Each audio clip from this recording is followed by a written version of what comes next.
All right, let's jump right into your first jazz piano technical exercise.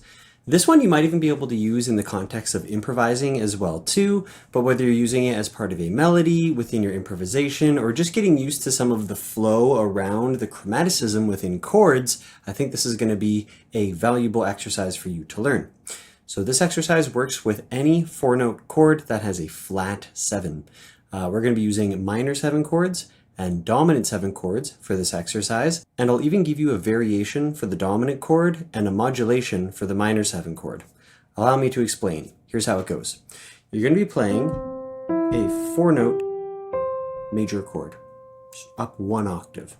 Finger 1, 2, 3, 5 in this case. The fingering will change chord for chord, but now we're just doing 1, 2, 3, 5.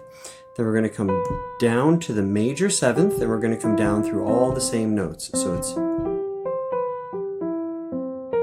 and then you're going to come back up to that flat 7th. That's essentially it, but we're going to work through the details as well too. So it sounds like, and for the minor 7, I think I prefer the sound even more on the minor 7, but I'm also partial to enjoying the sound of minor. So once you've got that, you can try it with both hands. It can get a little bit clunky, this whole, like the fact that I'm jumping the thumb from a C to a B. So you might want to play around with what fingers you think work best for you. But at the end of the day, as long as it is relatively smooth, it flows and it feels comfortable, that's half the battle. Now don't forget there was also a minor 7 example. Same idea, I'm trying it with both hands. So I recommend trying it in the right, trying it in the left, and then trying it hands together. Now let's discuss the variation on the dominant chord. And first we're just going to try a couple of these dominant chords out, starting on different pitches. So let's start on, let's say, E flat, up the major chord, down through the major 7, up to the flat 7. Up a major chord, down through the major 7, up to the flat 7. Same thing on B. Okay, so that's the basic exercise, and as you probably know, a dominant chord likes to resolve, for the most part, down a 5th. So you can do this exercise in descending 5ths, or the way I prefer is down a 5th, up a 4th.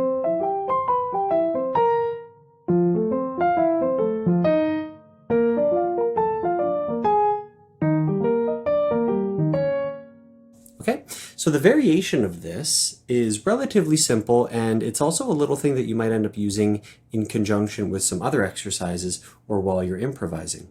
So the way it works is, and I'm just going to demonstrate with the right hand, you play the pattern, let's say it's on C.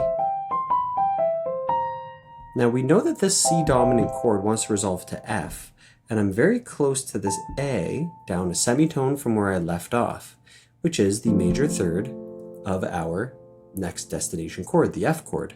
So it's a really great resolution from where we left off, but I'm going to get there from my flat 7 by scooping up a tone chromatically and then down chromatically to that note. It's going to sound like this.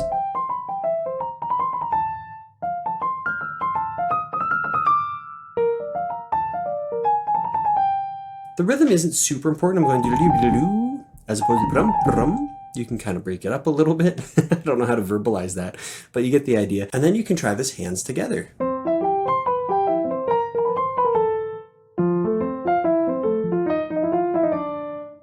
B flat's a little tougher. So I like to prep these 3 middle fingers here and then down to the thumbs. So you're going to have to work out the fingerings for some of these depending on the size of your hand. So there's also the modulation that I was talking about in relation to the minor 7th chord. So it ends up sounding something like this. You go through the exercise, and when you land on that flat 7, you're now going to play it as a dominant chord. And this is a very common modulation, especially in classical music. Beethoven would do this all the time. Take a minor chord at any point, just switch it to a dominant, and then use that as a simple modulation to some new destination. So we have C minor, C dominant, F minor, F dominant, B flat minor, and then the dominant, and you continue on from there until you've gone through all 12 keys. Now you can move down by 5ths, but again, I prefer down a 5th, up a 4th, so you're keeping things more contained and not finding yourself out of notes and then kind of moving back up by fourths to get back towards the middle of the piano. Instead, you're just staying in the sweet spot of the keys, so to speak. So there it is, the dominant and minor 7 chromatic top descending exercise. It's hard to have a name for this, but that's essentially the technique. It's a harmonic approach, but because it's broken, it's also sort of a melodic approach. So I think you'll have some use case for this, and hopefully that was something new for you, something you haven't seen before. Hopefully it's a little bit challenging, but something you can easily apply in the near future. I'll see you in the next class.